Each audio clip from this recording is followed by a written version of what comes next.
This video is sponsored by Squarespace, the all-in-one platform to easily and efficiently build and manage your own website. Hi everyone, I'm FlagonHG, and this is the video of my attempts at a hardcore Nuzlocke of Pokémon Y, using only green Pokémon.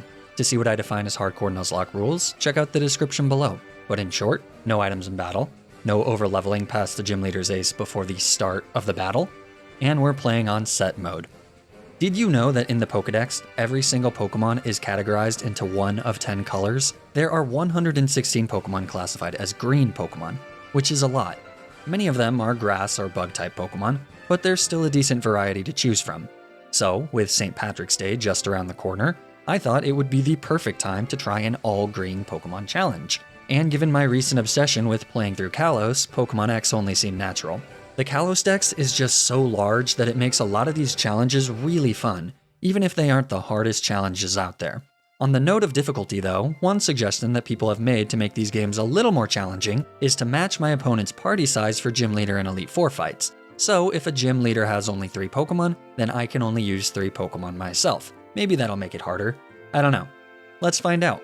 But, just as a quick reminder before we start, I play with Species Clause, so I'll be able to reroll encounters until I get a unique encounter, but I can only use one of each unique evolution line. Okay, let's see how this goes. Our green-tinted journey begins by meeting up with the squad of forgettable characters that will serve as my rivals for the game. The rivals are not one of X and Y's strengths. After telling them to call me Laddie in order to kind of get into the Irish spirit, I get to choose my starter. The grass one, Chespin, is a green Pokémon. I would argue it's more brown than green, but in order to be completely objective, I am going by their official classifications in the Pokédex. Keep that in mind because many technically green Pokémon are kind of questionable. Either way, I get Chespin and name him Murphy, and our journey begins. We then head to Route 2 and immediately catch our second team member, a Scatterbug. Scatterbug is obviously not a green Pokémon, but many forms of its evolved form, Vivillon, are. So this is an eligible encounter, though I won't be using O'Sullivan in major battles until she fully evolves into her green form. In Santaloon Forest, I get another encounter, a Caterpie. Since Butterfree isn't a green Pokémon, I can only evolve him into a Metapod, meaning that this is a pretty useless encounter. It's a bit frustrating too, because there is another green Pokémon in Santaloon Forest, Pansage, that would have been much better. But oh well. Eviolite Metapod, here we come. Welcome to the team, Walsh. On Route 3, I get to catch yet another green Pokémon, a Burmy. Fortunately, this Burmy is female, so I'll be able to evolve her into the plant cloak form of Wormadam when the time comes. So O'Brien joins the team as well. After some training, O'Sullivan evolves first into a Spewpaw, and then into Vivillon. By changing the region of my very real Nintendo DS, I was able to ensure that she evolved into her jungle form, thus satisfying our pigmentation requirement. So with that, we've got 4 Pokémon on the team, all of which get absolutely murdered by flying type attacks. Surely that won't be an issue going forward. But first, it's time for the first gym leader, Viola, who uses bug types. I kinda forgot about my rule of matching the gym leader's party size, but it doesn't really matter here because I'm able to clear through Viola's 2 bug types with rollouts from Murphy. Thankfully, the devs decided to give Chespin rollout, or this would have actually been a pretty difficult fight with my team. So that's badge number 1. Which means it's time for plenty of new encounters. First on Route 4, I catch a Badoo, and I name him O'Reilly. This is a great encounter because wild baby Pokemon in Gen 6 have guaranteed perfect IVs in at least 3 stats. So O'Reilly is a bit of an animal. Well, he's actually a plant, but metaphorically, he's an animal because he's so good. Anyways, after some positive words of encouragement, he evolves into a Roselia. Then Walsh evolves into a Metapod. Yay! Murphy then also evolves into this absolutely derpy abomination of a Pokemon. But in his defense, Quilladin is an abomination in a good way, you know? He's more Stunfisk than Bruxish. Like yeah, he's an unholy creature that definitely makes God weep at his creation, but he's not, you know, a fish with fucking teeth. Anyways, now it's time for Game Freak to shove Gen 1 down our throats, and I get the choice of one of the 3 Kanto starters. Since Bulbasaur is a green Pokemon, I take him and name him O'Connell, and he joins the team. He comes with a Megastone, but I won't be using it. Even so, it'll be a cool change of pace to get to use one of these starters instead of just having to dump it in the box. After that, we head to the cafe and meet this very friendly Irish bloke, Lysander. He then immediately says a bunch of really problematic stuff to Diantha about preserving beauty and despising ugliness. You know, a normal, healthy conversation to have in a coffee shop. Lysander, maybe you should stop evaluating worth based purely on physical appearance, you sicko. Anyways, time to continue the challenge, where if a Pokemon isn't green, they're deemed unusable trash and I'll kill them where they stand without a moment's hesitation. O'Connell evolves into Ivysaur here, which is nice since he's decently bulky and we're still very weak to flying type attacks. Then I head to Route 6, where I was planning on catching a Kecleon, until I realized that I can also find Oddish here. So since I run into an Oddish first, I have to catch her. I name her O'Kelly, and she goes into the box until I can get a Sunstone to evolve her into Blossom. Well, next up I head to Connecting Cave, where I encounter an Axew. She won't be able to fully evolve into a Haxorus because Haxorus is yellow, but Fracture remains green and with an Eviolite can be a pretty solid Pokemon. Plus Axew has a pretty good attack stat and gets access to some very useful moves, especially for this early in the game. Like Dragon Rage. Yeah, that one's on me. I kinda just assumed that at level 13 Axew wouldn't have Dragon Rage yet, but that was very obviously a dumb assumption. Well, farewell, O'Connell. You will be missed.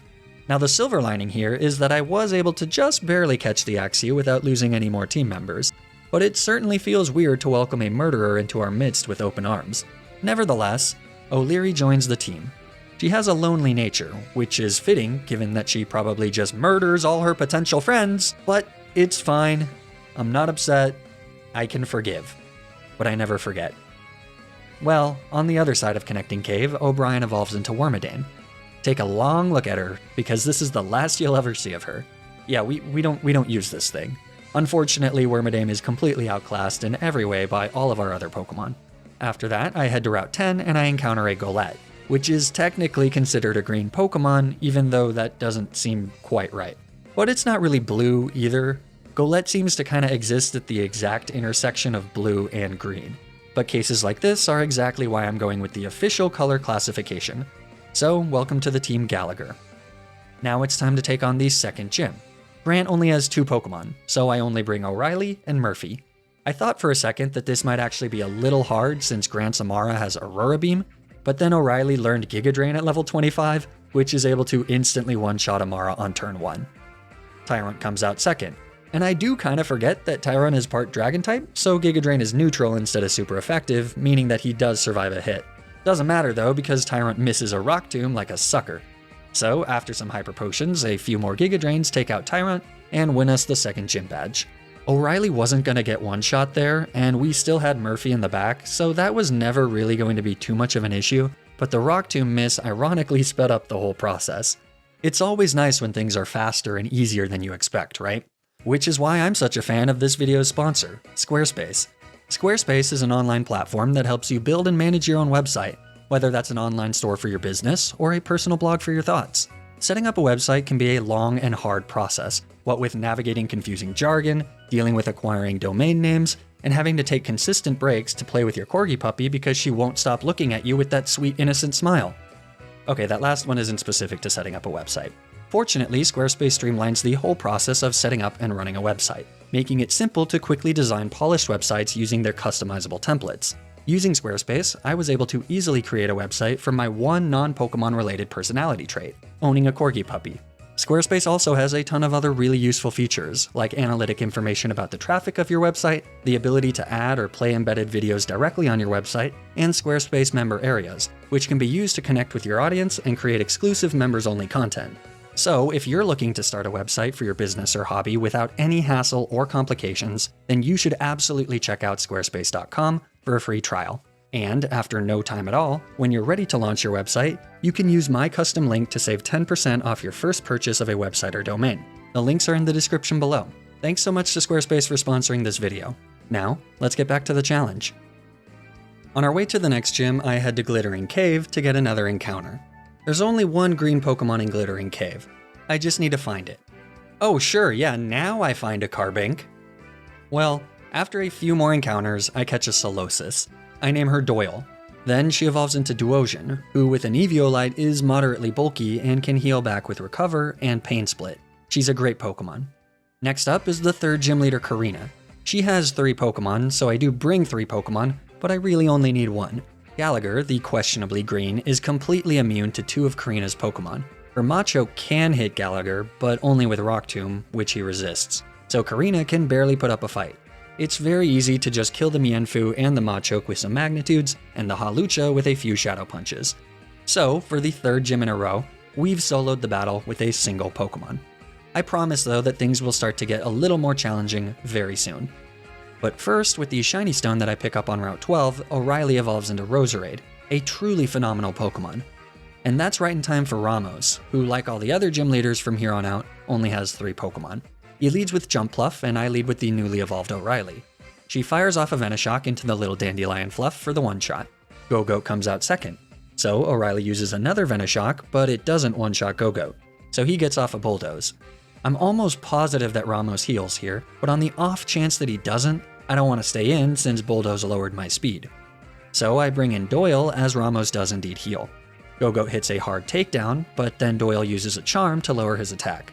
Then Go-Goat go-goes for another takedown as Doyle uses Recover. Then it's another takedown and another Recover to get Doyle back to full HP. After that, Go-Goat misses a takedown, so Doyle gets off a free Psyshock, which does a ton of damage. So, after taking one more takedown, a second Psyshock causes the Go-Goat to go down.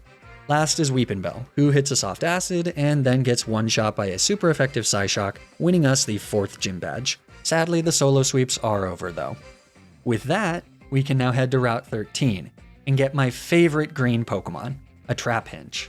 Okay, well Trapinch is obviously not green, but Vibrava and Flygon both are.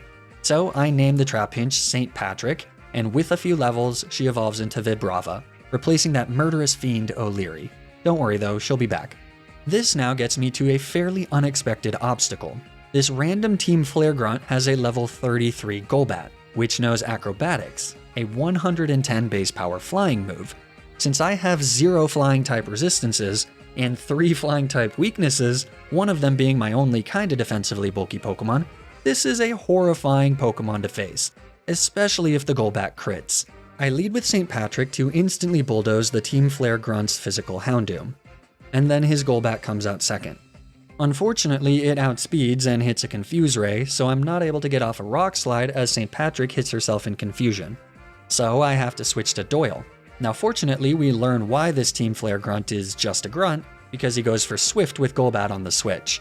This lets Doyle easily survive an Acrobatics on the next turn, and knock out the Golbat with a Psyshock. So crisis averted, but that Acrobatics did a ton of damage. You can imagine that this could have been pretty terrible if Golbat got a crit with Acrobatics on the switch, or if he went for Confuse Ray again and we got bad confusion luck. I bring this one fight up because random difficult fights like this that get pretty close to being disasters aren't that uncommon in these types of challenges. I obviously can't touch on every single one of them without making the videos insanely long, but just know that sometimes my Pokemon get a lot more use than it seems like from the edited narrative. Anyways, after that, Murphy evolves into Chestnut, which does us no favors in terms of flying type weaknesses, but at least he's very physically bulky. I would know. This gets us to the 5th gym battle against Clement. I lead with St. Patrick into Clement's Emolga. He goes for an Aerial Ace, but thanks to our held Eviolite, it doesn't do too much damage. St. Patrick then uses a Rock Tomb to lower Emolga's speed. So on the next turn, we outspeed and hit a Rock Slide, which gives me some slight PTSD, but this time the Emolga doesn't go down. It does cause a flinch though.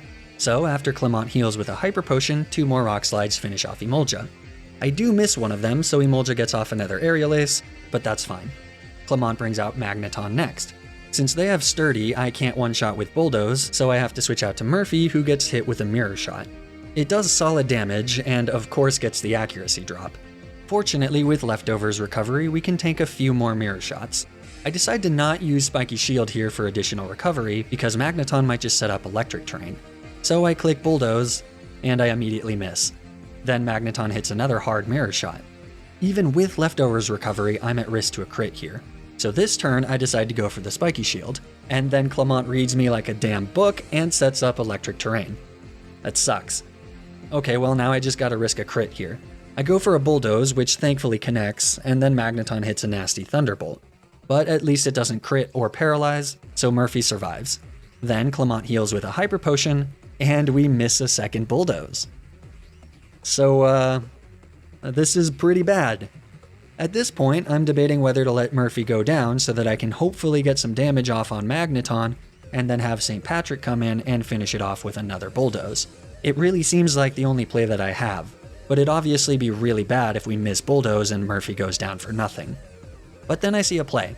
After stalling a turn with Spiky Shield, I switch to O'Reilly, who tanks a Thunderbolt. His Held Black Sludge recovers some HP as well. With that, the electric terrain now disappears. This lets me get off a Leech Seed on the Magneton as it sets up another electric terrain. So now we're gaining a good bit of HP back on each turn. I stall another turn of electric terrain by using Protect, and then O'Reilly is able to get back to full HP. Then I switch to St. Patrick, who is immune to Thunderbolt. Then it's back to O'Reilly on a Mirror Shot, but the passive recovery heals most of the damage dealt. And then it's a Protect as we gain back more HP, and the electric terrain fades away. Unfortunately, a Giga Drain doesn't finish off the Magneton on the next turn, so they are able to set up another electric terrain as they go down to Leech Seed recovery. This means that electric terrain is up as Heliolisk comes out. So I Protect once to stall out a turn of terrain. And then I switch to St. Patrick on a Thunderbolt. Then it's back to O'Reilly on a Quick Attack, which does crit, but the RNG balances out a little bit as that activates O'Reilly's Poison Point. So, one more Protect fully stalls out the electric terrain. This now lets O'Reilly safely finish off the Heliolisk with a few Giga Drains. Stalling out electric terrain was very likely overly cautious there, but I didn't want to risk Roserade getting fully paralyzed from a really strong Thunderbolt. So with that, we've somehow eked out a deathless 5th gym badge. Okay, time to face my own personal kryptonite, the Route 14 rival fight against Serena. I don't know why, but Serena is consistently the hardest part of these games for me, especially these next two rival fights. Maybe it's because I don't really respect her as an actual threat, and that's how she manages to do so much damage. I mean, a huge part of it is that Delphox has phenomenal coverage with his Stab, Fire, and Psychic type attacks. Very few Pokemon in the game can resist both those types. Delphox is also really strong, really fast, fairly bulky, and Blaze is a very good ability for an opponent's Pokemon to have. I really hate this Pokemon. After her Meowstic uses Fake Out to flinch O'Sullivan and we gain some HP back with leftovers, O'Sullivan knocks her out in one shot with a Bug Buzz. And so this brings in Delphox. Now obviously it makes sense for Serena to try to hit O'Sullivan, a Bug type, with a Fire type Mystical Fire, right? So I switch to St. Patrick. But of course Delphox uses Psybeam, which nails our Eviolite St. Patrick hard on the switch, so I can only stay in and hit one Bulldoze. Unfortunately, Delphox is still faster even after the Bulldoze drop, so I have to switch into Doyle, who does not get hit by a Psybeam, but instead gets hit by a Mystical Fire, which does 51 damage, a little less than half health. But that 51 damage was of course a low roll, and Delphox of course gets a high roll on the next turn, knocking out Doyle before she can get a move off. I hate Serena so much. You can't beat stupid. Well, I bring in Gallagher. Delphox hits a strong Mystical Fire, but then a Bulldoze finishes off the Delphox. Last is Absol, so I switch to Murphy, who shrugs off a Bite. Then we shrug off a critical hit Quick Attack and kill the Absol with a critical hit Seed Bomb, winning a very frustrating battle.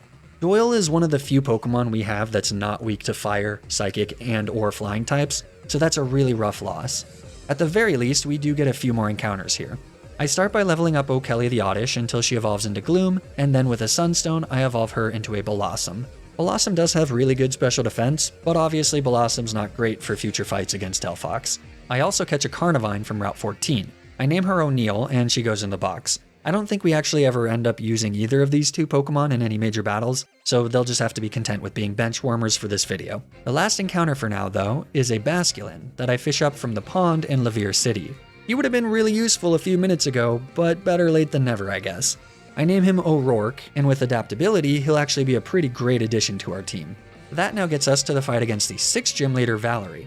Her Sylveon is pretty tough, but she leads with a Mawile that might as well be holding up a giant sign that says, "Please, please set up on me." This is an amazingly terrible Pokemon. If only it got, like, a base stat buff and maybe the ability Huge Power, then it would be pretty good. One can dream. I lead with O'Reilly, who sets up a Toxic Spikes, as Mawile goes for an Iron Defense. Then I set up a Leech Seed, as Valerie brilliantly goes for another Iron Defense. Then I start clicking Giga Drain, which is a 2-shot on Mawile, especially after Leech Seed damage. By the time the Mawile goes down, O'Reilly is actually back to full HP. Mr. Mime is out second, but thanks to the layer of Toxic Spikes we set up, she gets poisoned as she comes in, meaning that Venoshock now does double damage and is able to easily get the 1-shot. And then the same fate awaits Sylveon, who comes in last for Valerie. So with that, we've won the 6th gym badge with another solo sweep. Okay, now it's time for even more encounters. Something I love about these games is that there are so many unique encounters that you can pick up at every stage in the game. Would I have liked some of these green water-type Pokemon to come a bit earlier? Yeah, I would have. But oh well. I catch a Lombre on Route 15 and name him O'Keefe. Then, with the new level cap, Gallagher finally evolves into a Golurk, which is still not really all that green, but whatever. Then I head to Route 16 where I catch a Poliwhirl. He's obviously not green, but with the King's Rock that Lysander gave me when I was in Lumio City, I can trade McLaughlin with my Uncle Jim Tendo and get a Politoed. Not as good without Drizzle, but we'll make do with just Perish Song strats. And finally, St. Patrick evolves into his beautiful final form, a Flygon. It's been a while since I've gotten to use Flygon, so let's hope I don't blow it. That leads us to the next fight against Serena, in front of the 7th gym. This one can be pretty difficult too, but at the very least we have some water types to better handle her Delphox with. Still no psychic resists though.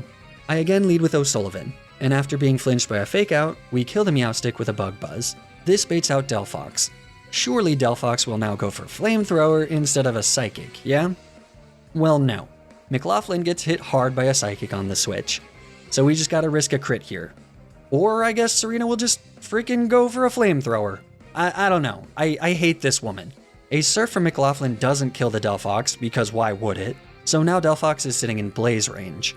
Maybe she goes for Flamethrower, maybe she goes for Psychic. Honestly, who knows at this point? So I decide to bring in O'Rourke, but his lax nature and his low IVs get the better of him, and he falls to a single Psychic, marking the second Pokemon that Serena has killed. Well, after that, O'Sullivan comes in and finishes off the Delphox with another Bug Buzz. From here, the battle is easy, since Gallagher is immune to all of Jolteon's attacks, and Murphy Wall's Absol. That Delphox is just so strong. Retrospectively, it probably would have been better to switch directly from McLaughlin to O'Sullivan so as not to risk O'Rourke there, but with Serena's unpredictable move choices, I don't really know if there was a safe play there. Well, whatever. After flushing O'Rourke down the toilet, it's time for Olympia. As previously mentioned, we don't have any resistances to Psychic-type moves, so this is one of the harder gym fights. She leads with a Sigilyph, and I lead with St. Patrick. A Crunch does really good damage as Sigilyph sets up a Reflect. But then Olympia uses a Hyper Potion, so a second Crunch doesn't do much. We hit a third Crunch, and then Sigilyph hits a strong Psychic. Olympia heals again, so our fourth Little Nibble doesn't kill Sigilyph either.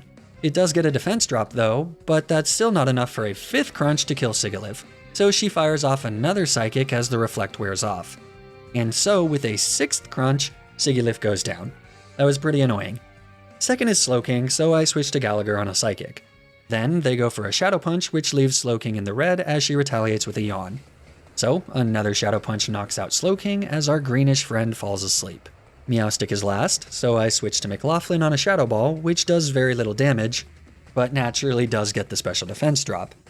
On the next turn, Meowstic uses Calm Mind and McLaughlin uses Perish Song, so now Meowstic is on a timer. Meowstic then hits a very nasty Psychic, thanks to her Calm Mind and the special defense drop. But fortunately, it doesn't crit, so McLaughlin lives. On the next turn, I go for a Protect as Meowstic's Perish counter falls to 1. And then, finally, I switch to Gallagher so that McLaughlin doesn't die, and Meowstic goes for a 11th hour Calm Mind, and then she faints as her Perish counter falls to 0. That wins us the 7th gym badge. It's at this point in the game where Lysander reveals that his problematic behavior goes past just making weird comments to women in coffee shops, and also encompasses global annihilation leading to the assured death of all living things. I'll be honest, I've never actually bothered to read what Lysander says his motivation is here, but there's no way that it can possibly make sense. Regardless, we have to fight this raging narcissist a handful of times, and it's actually pretty tough. All of his Pokemon have a Flying type move, a Fire type move, or can Mega Evolve, so our team is pretty ill-equipped to handle this. Until I remember one of the most broken moves in the game. Before that though, O'Keefe evolves into Ludicolo with a Water Stone. Not really important for Lysander, but he'll come up later. Then, I level up the previously benched O'Leary until she evolves into Fracture. Again, I can't evolve her into Haxorus, but Fracture has pretty good physical attack. And she learns Dragon Dance. And with Eviolite, we can reliably tank a hit when setting up a Dragon Dance. So Lysander becomes pretty trivial. Before our final fight, I do have to first catch Xerneas, who has basically every color of the rainbow in their design except green. But we do have to catch them to progress the story. After that, it's time to take Lysander out. He leads with his Mienshao, and I lead with O'Leary. Mienshao hits a high jump kick for a massive amount of damage, but we were safe even to a crit. So I get off a Dragon Dance. and then Dragon Claw and Dig one-shot Lysander's first 3 Pokemon. This last fight is actually easier than the previous ones, because Gyarados is guaranteed to come out last. In the previous fights, Gyarados came out immediately after Mienshao to hit an Outrage, so it was a little bit harder to deal with Pyroar and Honchkrow. But with Gyarados last, it's now safe to switch to Murphy, who tanks Gyarados' attacks even after Mega Evolution. And since Mega Gyarados is no longer Flying type, Seed Bomb does a ton of super effective damage. I do ultimately still have to risk a critical hit at the very end here, but thankfully Murphy hangs on and finishes off the Mega Gyarados, winning us the battle, and saving the world. That now gets me to the Rival Bridge Gauntlet on Route 19, something that I absolutely love to underestimate. There's nothing in life I love more than underestimating these rival fights. The girl rival is first. She leads with a Delcatty and I lead with O'Leary. We hit a Dragon Claw, but it isn't quite enough for a kill, so Delcatty hits a pretty hard play rough. But then a second Dragon Claw finishes her off. That brings out Goodrow, which is normally really terrifying, but fortunately O'Leary is strong enough to knock him out in one shot. Third is Greninja, so I switch to McLaughlin as Greninja uses Double Team. But you can't dodge a Perish Song, buddy. So after setting that up, it's just a few protects and switches until Greninja goes down, netting us the first victory very handily. Second is, I want to say Plimby? Yeah, let's go with Plimby. Plimby leads with Talonflame, which is a pretty scary Pokemon. After O'Leary tanks an Acrobatic, she sets up a Dragon Dance though. So from here, it's an easy sweep. Or so I thought. We are able to outspeed the Talonflame and hit him with the Dragon Claw, but that leaves him with what looks like literally 1 HP. So, Talonflame retaliates with an Acrobatics and viciously kills O'Leary. That's heartbreaking. Easily the worst death so far. Not because O'Leary was a valuable teammate, I mean she was, but more because it means that I have yet again lost a Pokemon to a character that is at best the second worst rival in the game. It was always O'Leary's destiny to die, ever since she Dragon Raged O'Connell in cold blood. But she deserved a noble death, not one at the hands of Plumbo. For that, I will forever be filled with regret. I'm sorry, O'Leary. Rest in peace. The rest of the battle is pretty easy, as is the third fight against the other rival, Tootsie or whatever. But out of respect for the dead, and out of disrespect for these 2 white-bread nothing characters, I'll be skipping the rest of the Bridge Gauntlet. Instead, we can take this time to mourn the loss of the 4 lives we've lost.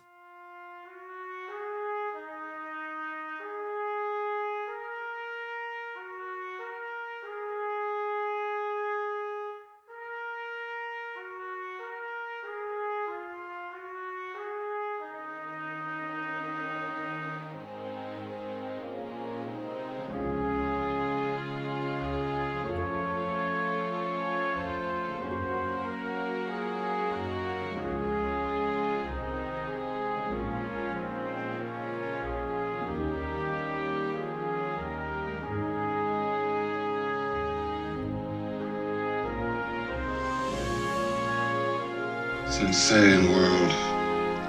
But in it there is one sanity. The loyalty of old friends.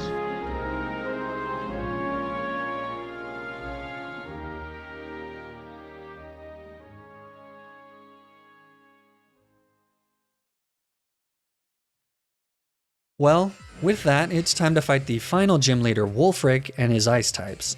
Normally, Wulfric is a total joke if you have a Pokemon with a fire type move, but my only Pokemon that can learn a fire type move is St. Patrick, who gets cold pretty easily. So this fight is potentially kind of tough, since most of my Pokemon are weak to ice type moves. Wulfric leads with his Abomasnow, so I lead with O'Reilly. Abomasnow goes for a priority Ice Shard, which procs O'Reilly's Yache Berry, and then he retaliates with a Sludge Bomb for the one-shot. Cryogonal comes out next. I wanted to have the Yache Berry still intact for Cryogonal so that I could stay in for a turn in case Wulfric goes for a Confuse Ray, but now I have to switch. So I go into McLaughlin, who tanks an Ice Beam. Cryogonal then goes for a Confuse Ray, which causes McLaughlin to hit himself in confusion. Fortunately, with the held leftovers, we're staying relatively healthy despite the Hail Chip.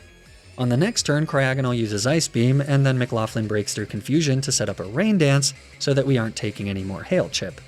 This ends up being a bit of a waste since Cryogonal just sets up Hail again on the next turn. McLaughlin does break through confusion to land a critical hit Surf though. So on the next turn, I switch to O'Keefe for his debut battle. He tanks an Ice Beam.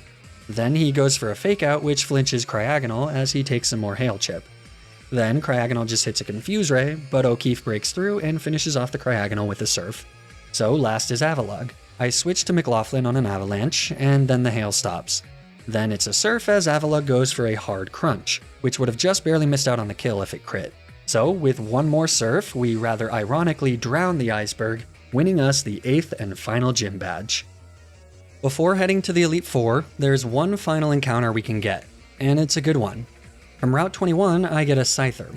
Obviously, we can't evolve Scyther, but with Eviolite, she becomes pretty bulky, and she can hit hard and fast, especially with the ability Technician and a jolly nature. Welcome to the team, O'Donnell. As always, there are some tough trainers in Victory Road, but unlike in most of my playthroughs, I'm extra careful to only fight the mandatory trainers.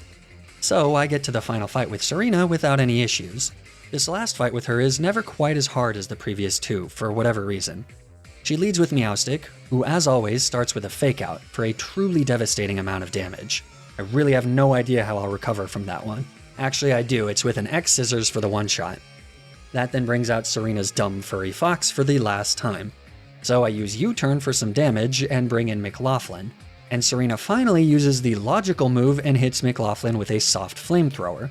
So now we're safe to tank a Psychic and finish off the Delphox with a Surf. Good freaking riddance. Jolteon is next, so I switch to Gallagher, who is still completely immune to all of his attacks. Serena then hard switches to Absol, who takes an Earthquake from Gallagher and instantly dies. So Altaria then comes out next. I switch to O'Keefe on a soft Dragon Pulse. Then I retaliate with a devastating Fake Out of my own. Altaria hits a Dragon Pulse on the next turn, and O'Keefe counters with an Ice Beam, but it's not quite enough for the kill. So, with her last dying breath, Altaria uses Confide, and then falls to a second Ice Beam. Last is Jolteon, so it's back to Gallagher, who then murders him with an Earthquake on the next turn. And with that, we've won the last fight against Serena. So now it's time for the final challenge of the run, the Elite Four and the Champion. I have a lot of really good Pokemon to choose from, so it did take a while to narrow down my final team. But here are the 6 that I went with, all leveled up to level 65 to match the Elite Four members' aces. Murphy is the only Pokemon of the original 6 that's coming to the Elite Four. 3 of our teammates weren't actually caught until after the 6th gym badge. That doesn't happen often. But this challenge, more than most, has definitely been an effort of far more than just these final 6 Pokemon. So let's see if they can bring it home. First is Wikstrom. As you can see, even though I have 6 Pokemon in my party, I'll only be using 4 Pokemon in each fight to match the party size of each of the Elite Four members, though which 4 Pokemon I use will obviously be different for each Elite Four member. Wikstrom leads with his Klefki, so I lead with St. Patrick herself. She outspeeds the Klefki and hits an Earthquake for the one-shot. Second is Probopass, so I switch to O'Keefe on a Flash Cannon. Then I hit a Fake Out to break Probopass's Sturdy.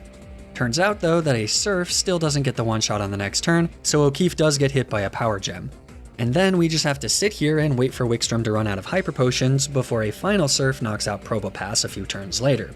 Scizor comes out third, so I switch back to St. Patrick on an X Scissors, which fortunately doesn't crit, because that would have put us in range to a Bullet Punch. But since it didn't, we're safe to just hit a Flamethrower to finish off the Scizor on the next turn. Last is Aegislash, so I switch to Murphy, who gets hit pretty hard by an Iron Head. I'm worried about King Shield shenanigans, so I use Leech Seed as Aegislash hits another Iron Head.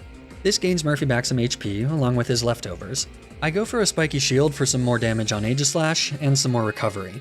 And then, since Aegislash refuses to go back into Shield form, an Earthquake knocks him out, winning us the battle. Second is Seabold. Seabold leads with Clawitzer, and I lead with O'Keefe. An Energy Ball is a clean one-shot. Seabold then sends out Barbaracle second, presumably because this monstrosity is in so much pain from just existing that he wants us to mercy kill him. So I oblige with another Energy Ball. Third is Starmie, so I switch to O'Donnell as Starmie sets up a Light Screen. Then I go for a Swords Dance as Starmie hits a Surf that might as well have been a Light Ocean Breeze for O'Donnell. So I set up another Swords Dance. Starmie hits another weak Surf. Then we just knock them out with an X Scissor. So last is Gyarados. Originally I was planning on switching back to O'Keefe, who walls Gyarados pretty well, but then I realized that Technician Aerial Ace from O'Donnell after the Swords Dance boosts is more than enough to knock out Gyarados. So that's that. Easy battle. Third is Malva, whose Talonflame is pretty terrifying, but she leads with Pyroar, so I lead with St. Patrick, who outspeeds and instantly kills the Pyroar with an Earthquake. That now brings out the scary Talonflame. She outspeeds and hits a very hard Brave Bird, but then we thankfully connect with a Rock Tomb for the one-shot. 5% chance there for that to be a total disaster.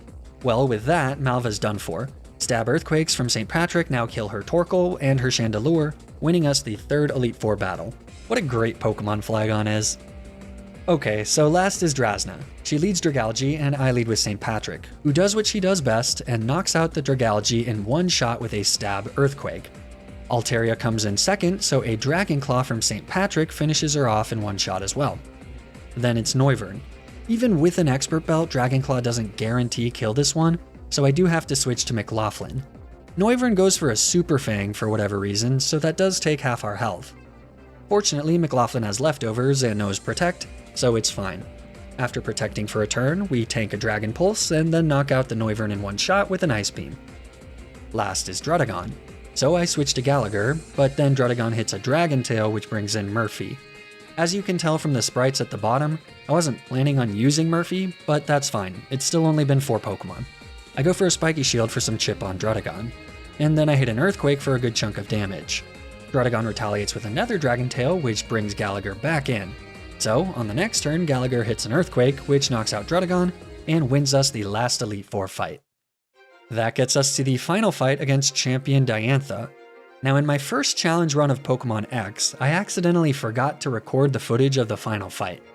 This forced me to be a little creative and reenact the final fight with paper cutouts. People seem to really like that, and I thought it was a lot of fun to do too, especially because the fight against Diantha is always kind of underwhelming. So... oh no, I lost the footage of this fight! I guess I have no choice but to use paper puppets again. Here we go. Diantha leads with Hawlucha, and I lead with O'Donnell, who is able to easily outspeed and knock out the Hawlucha in one shot with a Technician Aerial Ace. This brings Tyrantrum in, threatening with Head Smash, so I use U-turn for some damage, and to bring in Murphy, who shrugs off the Head Smash like it was nothing. Then Murphy outspeeds and finishes off the Tyrantrum with a Brick Break. Aurorus is third, but obviously also goes down to Brick Break from Murphy. So, fourth is Goodra. I switch to St. Patrick, who brushes off a Fire Blast and thankfully doesn't get burned. This lets her retaliate with a Dragon Claw and knock out Goodra in one shot. Fifth is Gourgeist, so I switch back to O'Donnell as Gourgeist goes for a Trick or Treat to make O'Donnell part Ghost type. Then a Technician Aerial Ace knocks out Gourgeist in one shot. And so, last for Diantha is her Gardevoir.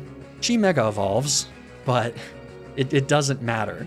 An Aerial Ace almost just one-shots Gardevoir, and then she fires back with a Thunderbolt. But thanks to Eviolite, even a critical hit Thunderbolt wouldn't have killed O'Donnell. And since O'Donnell also didn't get paralyzed, she's still able to outspeed the Gardevoir on the next turn, and finish her off with another Aerial Ace, winning us the battle, and the run. Well, that was a lot of fun. Again, not super hard or anything, but sometimes I just like playing the game and making a video out of it. Some lighter challenges help me maintain relatively consistent uploads as well, so hopefully you understand. These easier challenges have also allowed me to focus on my Renegade Platinum run, which has been a lot of fun, but has definitely been very challenging. Be sure to check out the progress of that run on the Highlights channel, if you want. And as always, thanks so much for watching. If you enjoyed watching, please like the video and subscribe. Or don't, I don't know. But I do know that you should follow me on Twitter and Twitch to keep up with streams of my future challenges. You should also join the Flagon HG community Discord where you can discuss Nuzlocking and contribute to future challenges. I'll be starting a new Snaplock soon, so if you want to vote on which Pokemon to ban, definitely join the Discord. The links are in the description below. Stay tuned for more Nuzlocke videos, and until then, remember to always, always, always play around the critical hit.